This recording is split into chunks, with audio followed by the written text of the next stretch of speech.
समय है रामचरितमानस के छठे कांड लंका कांड का। नमस्कार, मेरा नाम है अखिल और आप सुन रहे हैं रेडियो सिटी पर सिटी की रामलीला। हम बाल, अयोध्या, अरण्य, किष्किंधा और सुंदर कांड के बाद लंका कांड के युद्ध आरंभ की चर्चा करेंगे। लंका को अजय किला जानने के बाद भी वानर सेना श्री राम के प्रताप से निडर होकर चल पड़ी। चारों तरफ श्री राम जी की जय, लक्ष्मण जी की जय, वानर राज सुग्रीव की जय, ऐसी गर्जना होने लगी। सबसे पहले लक्ष्मण और मेघनाद के बीच में भयंकर युद्ध होता है। तब मेघनाद वीर घातनी शक्ति चलाता है जिससे लक्ष्मण जी मूर्छित हो जाते हैं।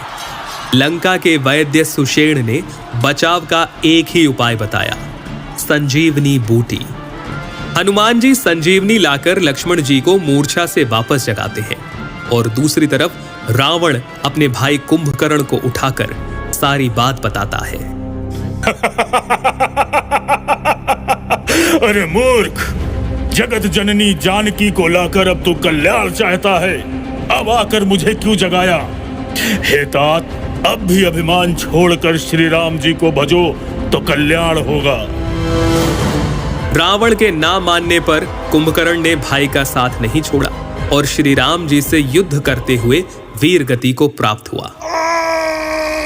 कुंभकर्ण के मरते ही वानर सेना में उत्साह चरम सीमा पर पहुंच गया और रावण की व्याकुलता ऐसी हुई जैसे मणि के जाने पर सर्प व्याकुल हो जाए। मेघनाद फिर से रणभूमि में आता है और राम जी को नागपाश से बांध देता है, जिसे गरुण जी को बुलाकर कटवाया जाता है।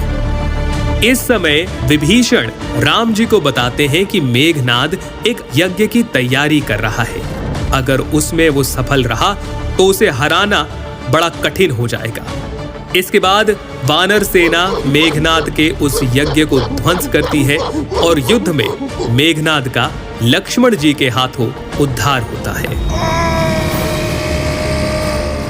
अब मैदान में स्वयं आता है रावण। हे उत्तम योद्धाओं, सुनो, तुम रीछ वानर को मसल डालो और मैं इन दो राजकुमार भाइयों को मारूंगा।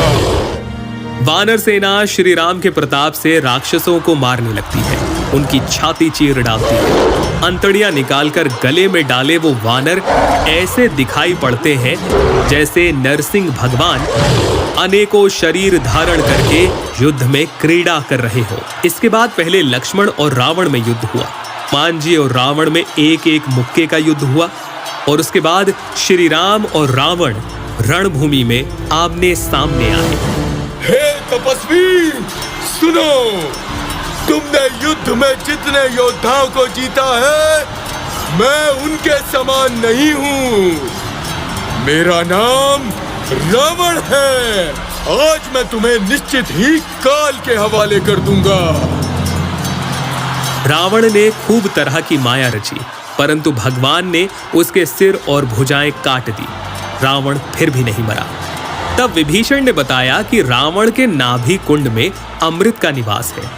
श्री राम जी ने हर्षित होकर हाथ में विकराल बाण लिए, कान तक धनुष को खींचा और एक साथ 31 बाण छोड़े, जिनमें से एक बाण नाभि कुंड में और बाकी रावण के सिर और भुजाओं को काट डालते हैं, जिनसे रावण धराशाही हो जाता है और चारों दिशाओं में श्री राम की जय जयकार होने लगती है। बरसहि सुमन देव मुनि वृंदा, जय कृपाल जय जयति मुकुंदा। और इस प्रकार से लंका कांड की समाप्ति होती है। आगे हम लोग बात करेंगे रामचरितमानस के अंतिम कांड उत्तर कांड की। रामलीला।